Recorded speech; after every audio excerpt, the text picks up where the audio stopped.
έχουμε τον καθηγητή, τον Ανδρέα τον Σαβάκη, από το Rochester Institute of Technology, ο οποίος έχει εργαστεί σε πάρα πολλά θέματα που άπτονται και του δικού μας του τμήματος. Είναι στο Electrical Engineering, Electrical and Computer Engineering. Και η σημερινή ομιλία έχει θέμα με το Domain Adaptation and Computer Vision, ένα θέμα το οποίο το είδα και εγώ με πάρα πολύ μεγάλο ενδιαφέρον, που όσον αφορά το κομμάτι του πώς χειριζόμαστε το training με το testing και το τι διαδικασίες και τι διαφοροποιήσεις υπάρχουν στα sets τα οποία χρησιμοποιούμε στο training και στο testing, πέρα από το κομμάτι του generalization, το οποίο ενδιαφέρει έτσι, πάντα σε μια τέτοια διαδικασία. Οπότε με μεγάλη χαρά να καλωσορίσουμε τον κύριο Σαβάκη, τον αγαπητό Ανδρέα, και ακούμε την παρουσίαση. Ευχαριστώ πάρα πολύ για την πρόσκληση. Είμαι πολύ χαρούμενος που βρίσκομαι κοντά σας σήμερα και θέλω να μιλήσω για ένα από τα θέματα που έχουμε δουλέψει τα τελευταία χρόνια. Θα κάνω την παρουσίαση στα αγγλικά για να μπορούμε καλύτερο χειρισμό της ορολογίας, να έχουμε καλύτερο χειρισμό της ορολογίας, αλλά αν υπάρχουν ερωτήσεις μπορούμε φυσικά στα ελληνικά να τις έχουμε. So, thank you everyone again, especially Professor Savakis for the invitation and for putting together the Erasmus program that helped with this visit, and Mr. Marcos Dukakis for working out all the details. I wanted to start by giving you a little bit of a perspective of where RIT is, Rochester Institute of Technology. It's in the northeast US, near Lake Ontario. So if you zoom in a little bit, you will see it's very close to Niagara Falls. Then if you move towards the east, you get to Boston. It's about a 6-hour drive. Similarly, 6-hour drive to New York City, 5 hours to Philadelphia, and about 6-7 hours to Washington, D.C., just to get a sense. And this is what our campus looks like. Actually, it looked like a few years ago. Now there are a few more buildings. Some of them you see here. But of course, it's the Northeast, so there is snow in the winter. We have a center called Center for Human Aware Artificial Intelligence, which is a center of excellence under the VP for Research. It's a little over 20 faculty, and we do work on machine learning, including deep learning, computer vision, natural language understanding, automation, robotics, intelligent manufacturing, brain-inspired computing, and human-centered AI. But at the center, it's all about what's the impact of all this work, because there are many implications in society, and we need ethics and policy to deal with that, which is a new area emerging. And for that, it's multidisciplinary. We have faculty across different colleges. You can see more on our website. As far as my research lab, it's called Vision Image Processing Lab. We do work in adaptive learning that we're going to talk about today, tracking, classification, efficient systems, scene analysis, including segmentation, change detection, and human analysis, pose or face. Before I start, I want to thank the many students that have contributed to the work. One of the first ones, and more important ones, is Grigoris Tsagatakis, who put the foundation for a lot of our work in manifold learning, dimensionality reduction. And that work continued through several PhD students, including Navia, who graduated just this year. And this work also had to do with visual tracking, and it's related to domain adaptation because tracking is continuous adaptation in a way. So the topic of domain adaptation and transfer learning is very important. We have several students working on it, and the students highlighted here, Abu, Rahi, Brett, Navia, Bhavan, and so forth. It's their work that I'm going to be presenting today. And we also have another project on pose estimation. And pose systems are also related to segmentation, but we don't have time for all of this today. So I'm going to focus on domain adaptation. I'm sure you know about deep learning, so I'm going to be brief about the introduction to deep learning. But as you know, about 10 years ago, there has been a shift towards deep learning. And what actually made this possible is the availability of big data sets collected from the internet and through various means that were not available 20 years ago, as well as hardware that can process this data, the emergence of GPUs, and some advances in machine learning, of course, that were adapted to this new environment to make all this happen. So with ImageNet Challenge, if we go back to 2010 or 11, these methods were based on what is called shallow methods. In other words, feature extractor followed by a classifier, but mostly handcrafted features. And we had an error of about 25%. And with AlexNet, which is not very deep by today's standard, but at that time it was 8 layers. We went drastically reducing the error from 25 to 16%. And then that prompted the whole sequence of developments, including VGG, GoogleNet, ResNet. And within 3 years, in 15, we have ResNet, which brought performance to human level or better. And that sort of opened the doors to a lot of interest in the field, including from our group. So we went from 8 layers in 12 to over 150 in 15. So you see it's a drastic progress. And we have an ecosystem of networks now that are fairly mature. They are stable. They have been trained on a lot of data, including ImageNet, of course. So AlexNet, VGG, ResNet are very popular, especially ResNet, and more efficient architectures like YOLO or SqueezeNet. We can now use them on mobile devices. But since they're so successful, they start to get deployed. And if we deploy them, we encounter various applications. So one thing we can do is take the architecture. Let's say the standard architecture, we have convolution pooling layers, however many we have, for feature extractor, followed by fully connected layers for classification. And if it's a stable system and is well trained and has nice features, we don't have to retrain the whole thing.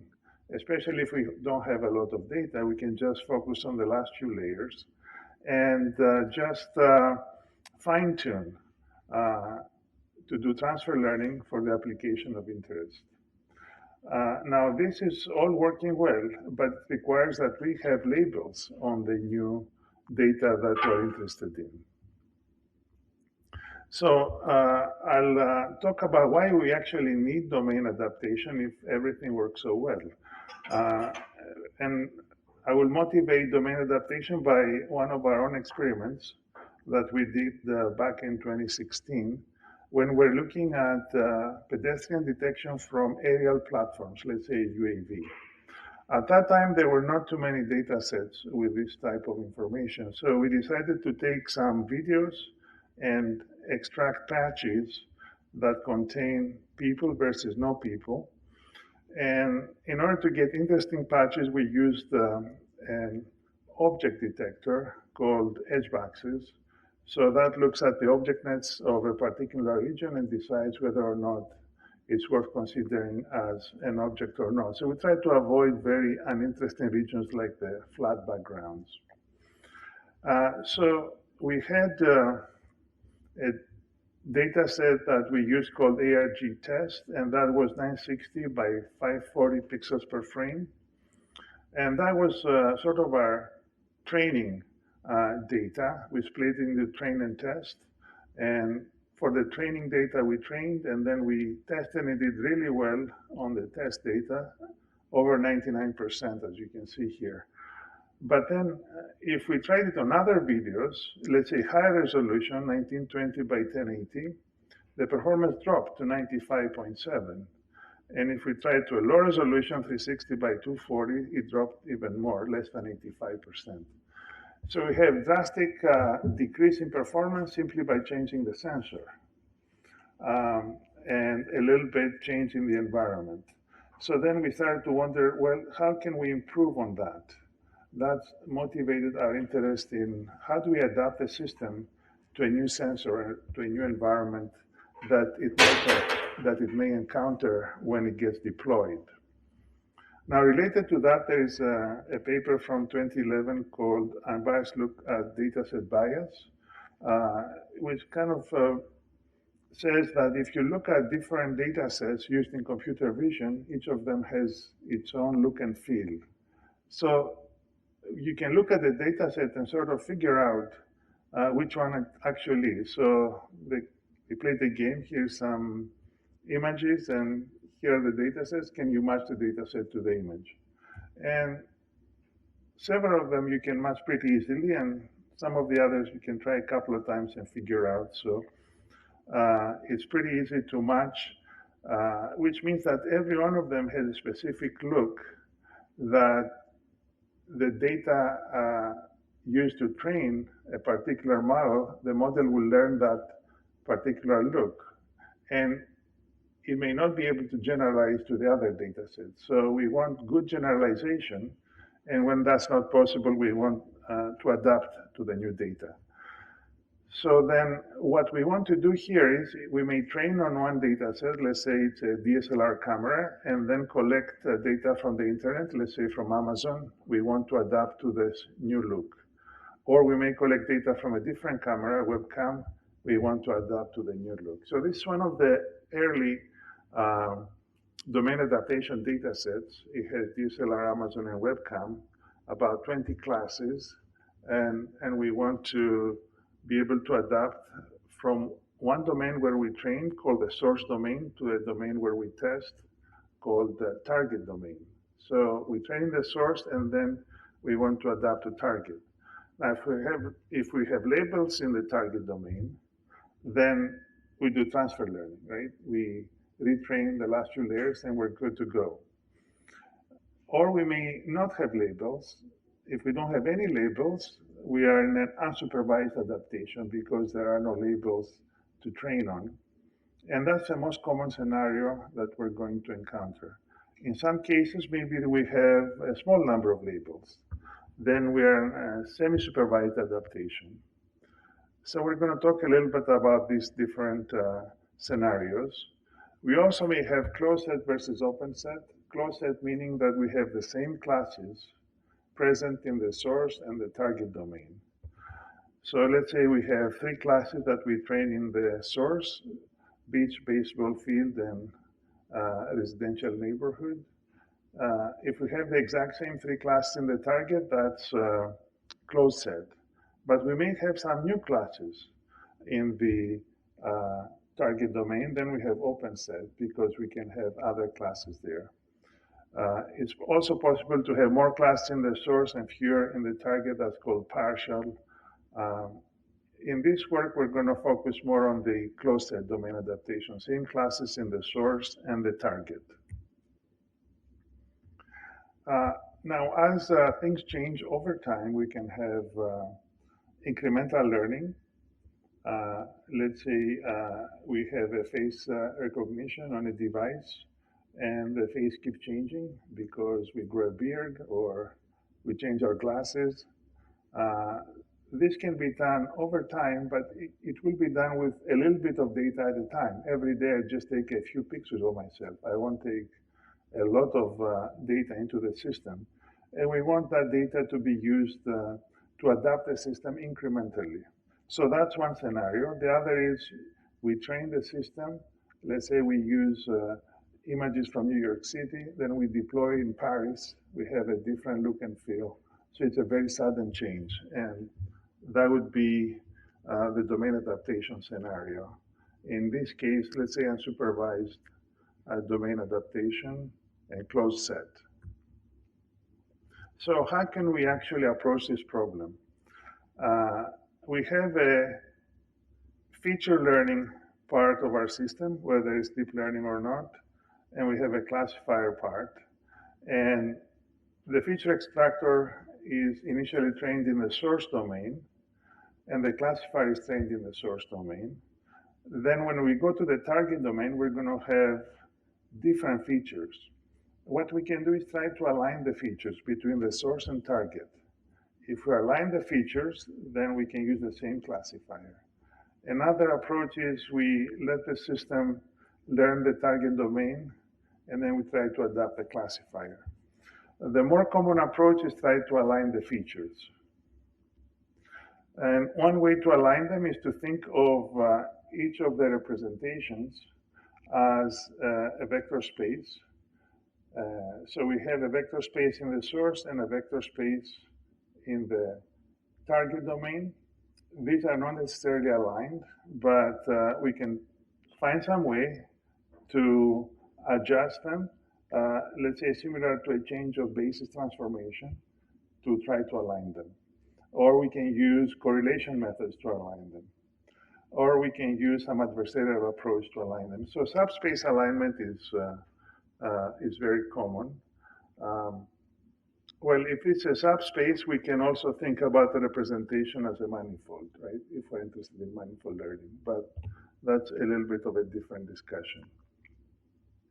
So another interesting approach is to try to align the features, but using a neural network.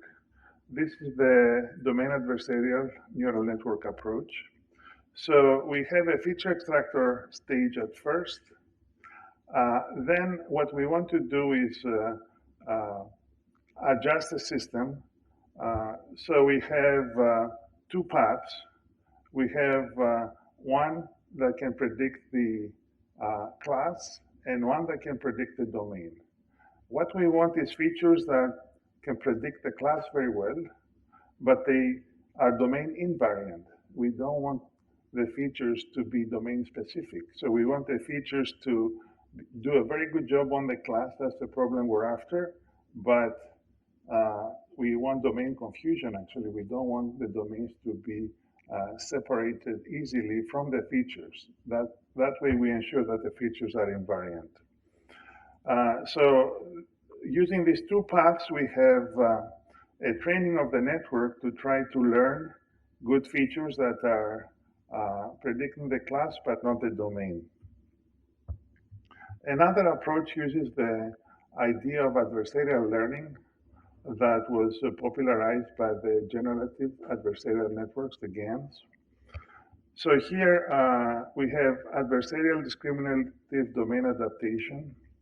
We have first the source data that is used to train a classifier. So once we train the classifier with the source data, then we fix the source classifier. And then we use the target images in a way that we try to, again, learn the class, but not the domain, right? So we try then to align the features in a discriminative manner, similar to a generator and a discriminator. In this case, the generator is generating the features, and the discriminator is trying to tell the domain apart. And again, we don't want the domains to look different. We want them to be similar so that the features are domain invariant. And once we're done with that step, then we can actually use the classifier in the target domain. Now, these approaches are nice and they work, but they have a couple of limitations. One of them is that they need the source data in order to do the alignment or the adversarial learning. There is a method called source hypothesis transfer, which has, again, two paths, one for the source, one for the target, but the advantage here is that it does not require the source data. All it transfers from the source to target is the models. So it learns the feature extractor model, that's through the backbone, um, and then it learns the classifier model, and it transfers those. The classifier is locked, so once the classifier is learned, it doesn't change, but then the features can be retrained with the target data in order to do a good job given the existing classifier. Now the question is, how do we know if the classifier is doing well in the target domain, since we don't have labels in the target domain? So now we have to find a way to predict the labels through some type of pseudo-label assignment. So this work came out in 2020. Just before that, we had our own system that did domain adaptation, again using pseudo-labels. So let's go through this system that we had developed, and Brett Minahan was the main person on that. So first we had feature extractor in the source, trained on the source and also used in the target.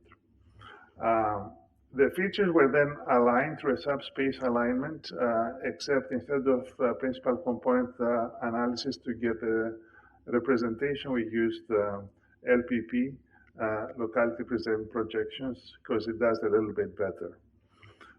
After subspace alignment, we did feature clustering for the source and for the target. Now for the source, we have labels. For the target, we don't have labels.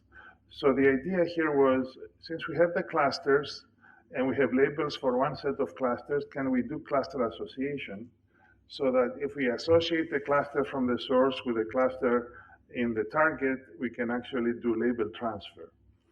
And that works, but not for all cases. So we had to kind of select which samples are really good predictions and which are not. And that has to do a little bit with the confidence on the label selection to do the label transfer. And once we do the label transfer from the source to the target, then we can actually retrain our system, and it does fairly well. So this, again, how label transfer works.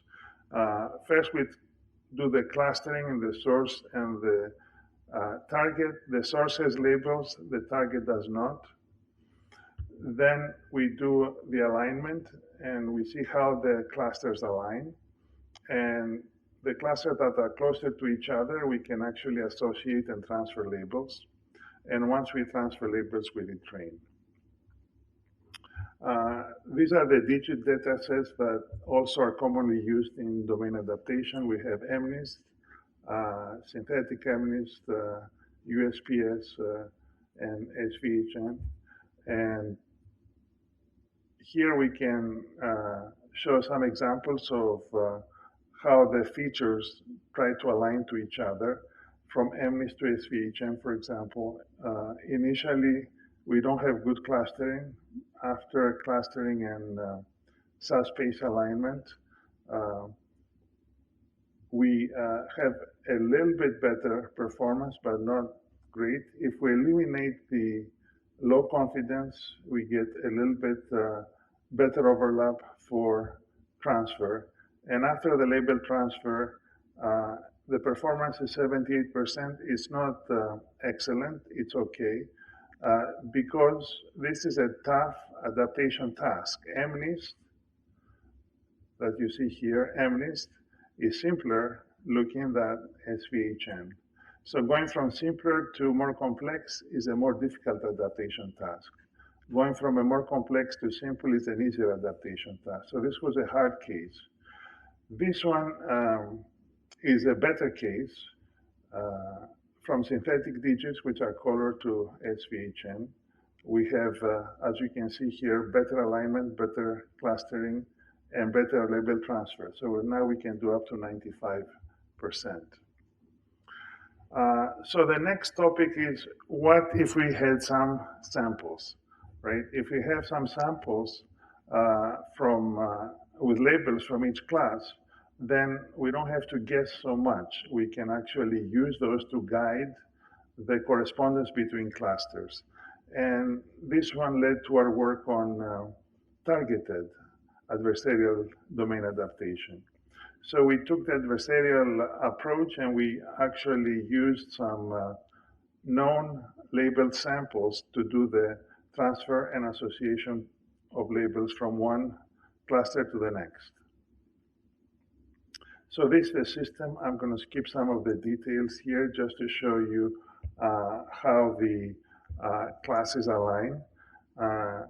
We trained not only with cross-entropy laws, but also with center laws to cluster things a little better. You can see on the left, if we just use cross-entropy laws on the digits, we don't get as nice clustering. It's a linear sort of alignment, whereas if we include the center laws, it tries to cluster them with good separability. So then after we've done the adaptation, we get fairly decent clustering compared to what we would get if we had labels at the bottom. If we don't have any label samples, the clusters are not quite as nice. So it looks like, I hope I'm giving you the perspective that clustering is very important when we do these types of operations, and getting good features that create good clusters is also important. And here on the results, we can see with just a few samples from each class, about 5, we get a very huge bump in performance. This was done for digits datasets. We can also do some visualization of what happens during adaptation or during transfer learning. We did that using class activation maps. If we look at the output of our feature extractor, there is a layer we can introduce there, the gap layer, global average pooling. And with the gap layer, we can actually start accumulating the responses for each particular pixel and try to get a heat map. When the heat map is red, that means the responses are high. These areas are important to the network. They excite the network. And the other responses, they are not as important to the network. We can also threshold and get the region that is the most important for the particular network and the particular image. So we looked at aerial data sets for that. And for different types of classes, we start to look at which regions are the most important. So if we have a baseball field, the baseball diamond is the most important. If we have a beach, the area where the water meets the land is the most important, and so forth. But now what happens if we do transfer learning? If we train on satellite images and we also test on satellite images, similar responses make sense. But if we go from satellite images to something like MS COCO, which is ground-based images, the system requires retraining, otherwise it will fail. So, for example, if we have the skier and the system has not seen people before, it will not focus on the person, it will focus on the background because it's used to seeing areas from a satellite. After retraining, of course, it will focus on the person. Similarly, with a giraffe, it doesn't know about animals, so it will focus on the texture of the body here, but after retraining, it will focus on the head and so forth. So with this type of visualization, we can see what happens before transfer learning or before adaptation and after transfer learning. We can also see what happens if we start to have some failures in the network. For example, hardware failures that will destroy some of the coefficients. And then we can see how the performance degrades with more and more types of errors. So I'm going to skip some of that because of time. We can visualize how well the network does with various errors before the errors are introduced and after the errors are introduced. And what we can do is actually do some retraining. Whether it's done with labels or without labels, the retraining may help bring the performance up. So in case where we can retrain, here we have a situation where we have some faults, about 50% of the network is damaged. In some cases, it can still do well, like the top row. In other cases, it may start to fail, like the examples in the bottom rows, the ones with red. So if we have, say, in the bottom row, a residential area, a resort, but the system initially detects the pool and part of the building can tell it's a resort, but then because it's damaged, it can no longer see that. It may see some of the background and think that it's an airport. Through retraining, we can actually recover the performance and go back to focusing on the parts that are important for that particular type of image. In this case, we did the retraining with labels. The question is, can we do the retraining without labels and improve the performance even if the network is reduced in size or it is damaged? So the last topic I wanted to touch upon today has to do with continual domain adaptation. As we said, we train in the source, we learn the source model, and then we deploy, and we want to adapt to the target. But the methods that are used today, they assume that we have a lot of data from the target data set, all at the same time, that we can use for retraining. But in reality, if we have, say, a vehicle or a robot or a drone that is deployed in a new environment, it will start collecting data in small batches, and it has to learn as it goes. So can we learn as we go? This is sort of the idea behind continual domain adaptation. Can we adapt continually as we acquire new data over time? So here, this architecture that I'm showing, it starts with the source at the top. We learn the backbone and the classifier, and then similar to what the SHA technique does, we transfer the backbone and the classifier. We fix the classifier, and we want to learn the new features based on the new target data, except now the new target data, it comes in small batches. We don't have everything at once. So for that, we can't just focus on the most recent data because there is a condition called catastrophic forgetting, which means the network will only remember the very recent data and it will forget completely the past data. So we want to avoid that, and that's something that has been studied in continual learning. But here we have to do all that without labels in the incoming data.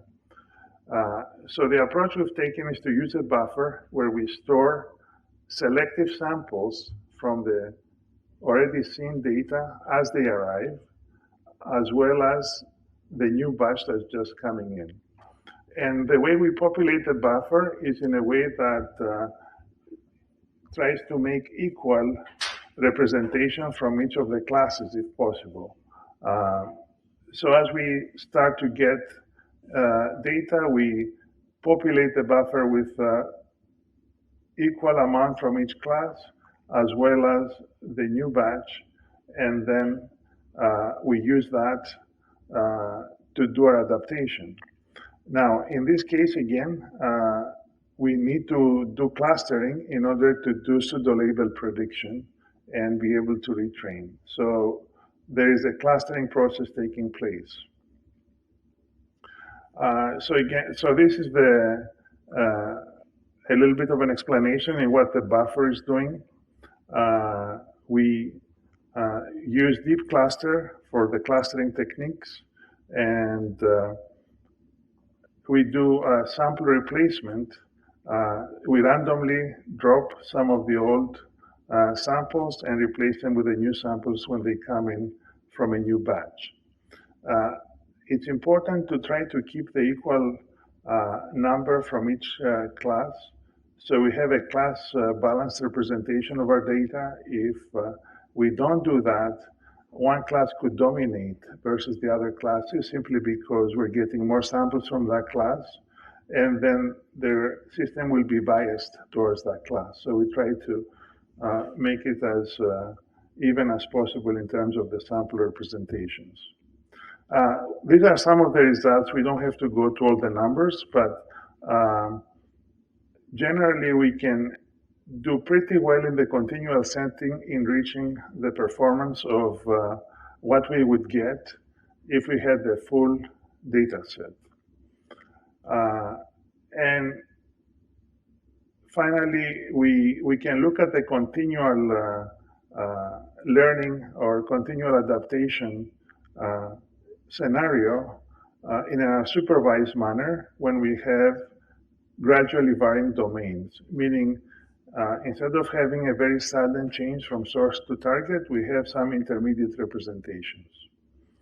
And here we use the similar approach, except a little bit different strategies in how we deal with the buffer. We have a first in, first out instead of the random replacement. And we also do some contrastive learning to be able to do better clustering and better association. So this is the contrastive alignment that we use. There is a contrastive loss that we incorporated in that. So I'm going to skip some of that, but it's in the paper, and we can also talk about that if there's interest. Now, as far as data sets for gradually varying domains, we have the rotating MNIST. And here we have rotations that are small initially, and then they get bigger as we progress. And there's another data set called Core 50. It's used for continual learning. And we try to realign these videos so that the orientation of the object starts in one orientation and then changes over time. So that's the results that we used. And generally we had good performance if we are able to train on the intermediate as well as the target in a continual manner, as opposed to using one of the standard methods with the intermediate and target. And of course, if we only use the target, it's a much more challenging problem because you're missing some of the intermediate data. And in the graph below, we see how the performance improves over time as we learn from more and more batches. So with that, I wanted to just summarize. I hope I gave you a little bit of an idea of why domain adaptation is important when we deploy, especially as we train systems and we deploy them in different environments. They may have the risk of failing if the data in the new environment has a distribution that's significantly different than the original distribution where it was trained.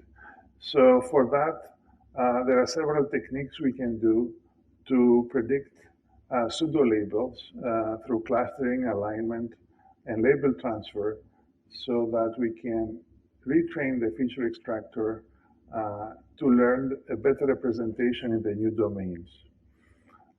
But all of that has been for closed set. There is also work to be done for open set.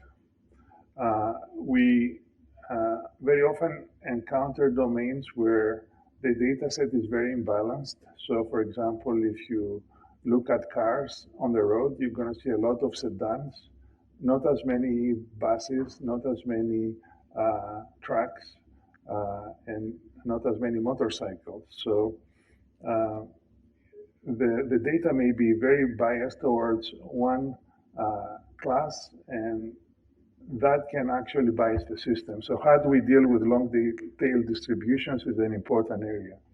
We also want features that can generalize well, even before adaptation. The better they can generalize, the better we will do in new environments.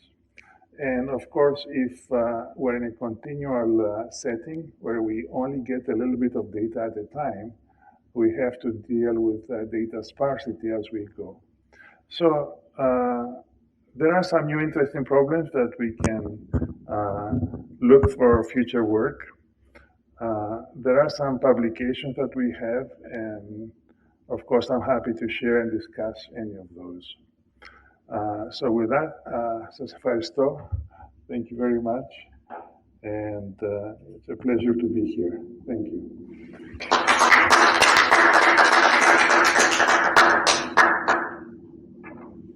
Thank you very much. Now if we have time for some questions from our audience. Okay, let me... I think there is a question. Oh, yeah. Θα ρωτήσω ελληνικά. Ήθελα να ρωτήσω για το data imbalance problem που είπατε.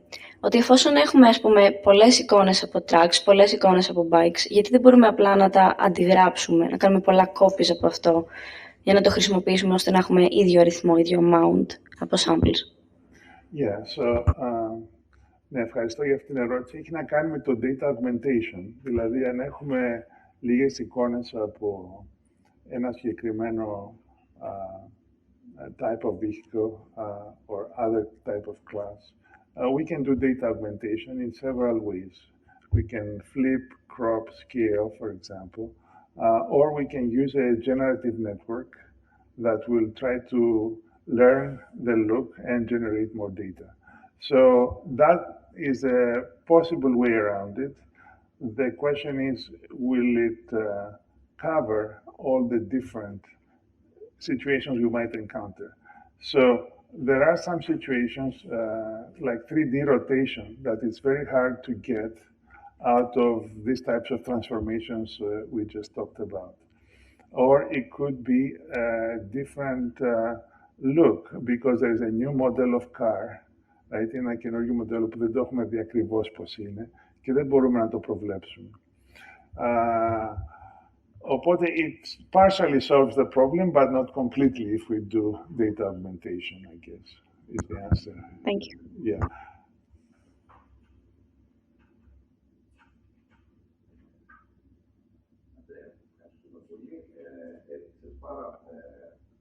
Έθιξες πάρα πολλά προβλήματα.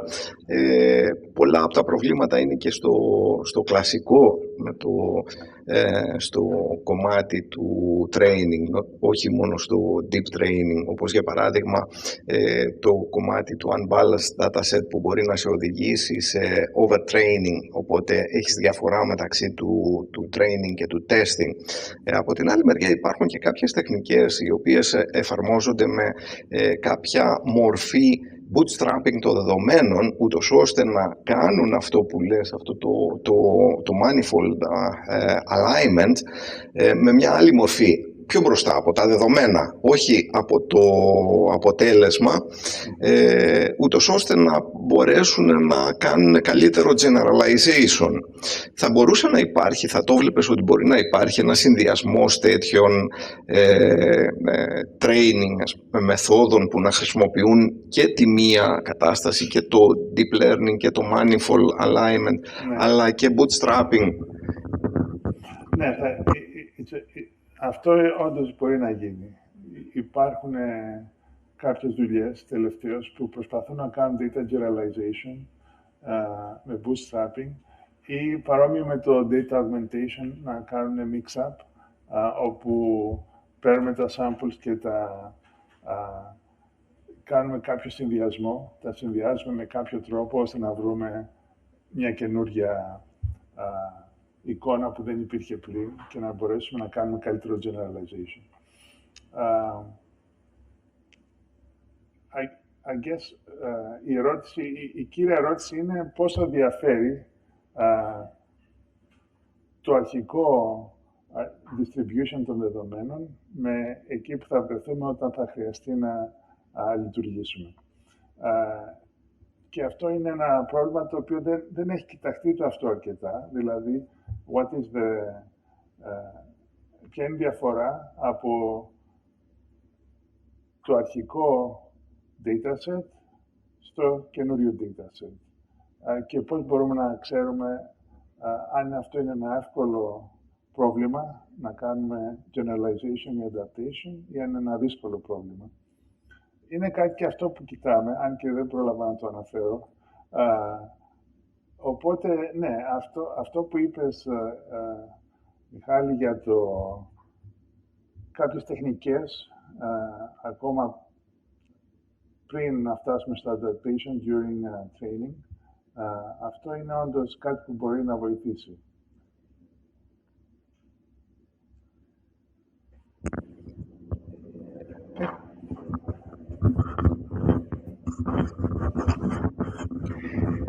Okay, I guess one of the problems in transfer learning is the fact that you transfer the models, you have new data, you don't have labels, and you don't know if you perform well or not. I'm thinking, this is just a random idea that crossed my mind, that in this case, you may want to do some sort of, let's say, reinforcement learning after you transfer and you run some unknown data. You just watch at the output and you provide some feedback. So it involves also the human, I mean, but it's easier to provide some feedback and say, okay, you got it right or you got it wrong, and let the system adapt based on that feedback, which reminds me of, you know, what we know as reinforcement learning, of course, with the manual intervention of the human. Has anyone thought about this, or? I have not seen that yet, the reinforcement learning approach. So that could be another way to approach it.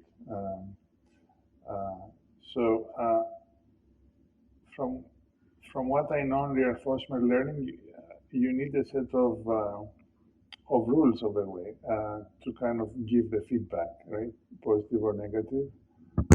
Yeah, the key idea in reinforcement learning is that you learn from trial and error. Right. The system tries something and then some kind of feedback is received in the form of positive or negative reward, and then it adapts. But reinforcement learning is suitable to sequential decision problems. So where you take one decision after the other, not really one-shot decisions like the classification tasks here. So I'm not sure if it's appropriate, but I'm just thinking that this might be a way to go. I have not seen it, but it doesn't mean that it's not a viable path, right? So we'll have to see what we can do. Thank you.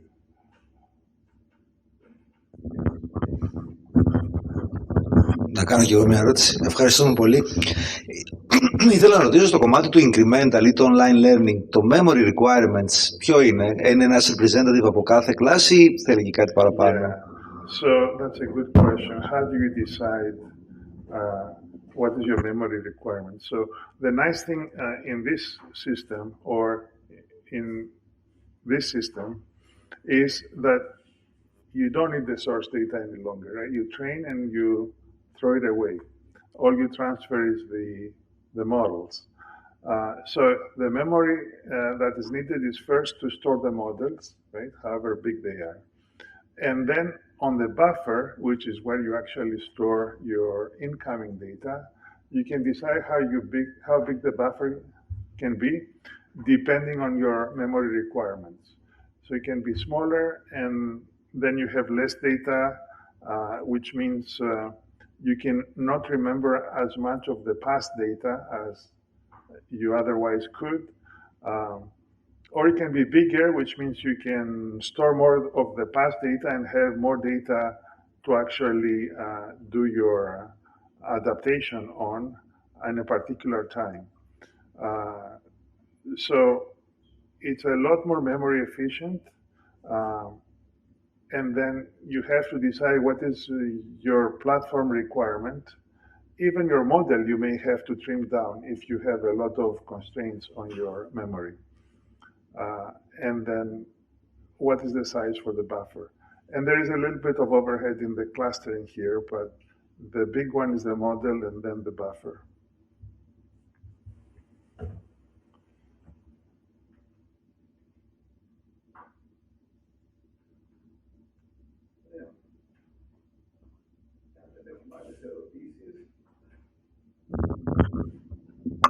If we don't have any more questions, I would like to thank you very much, Andrea, for the very interesting topic that you presented. And,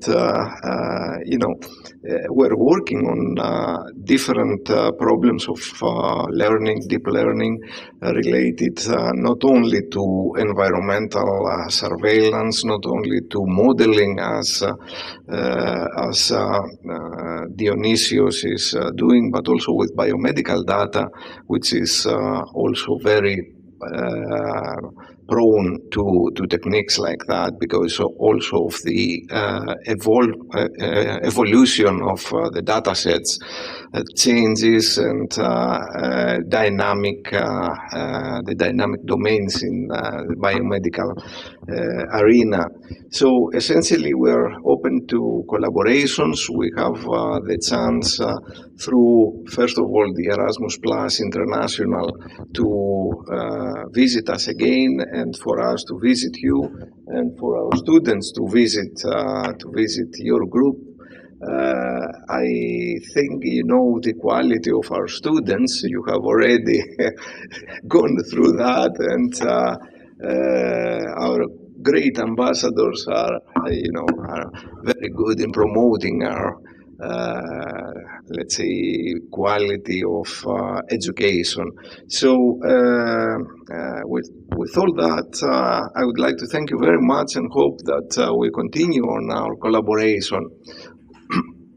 Thank you very much for having me, and I also look forward to collaborating in the future and having some of you visit us. So thank you. Ευχαριστώ πάρα πολύ.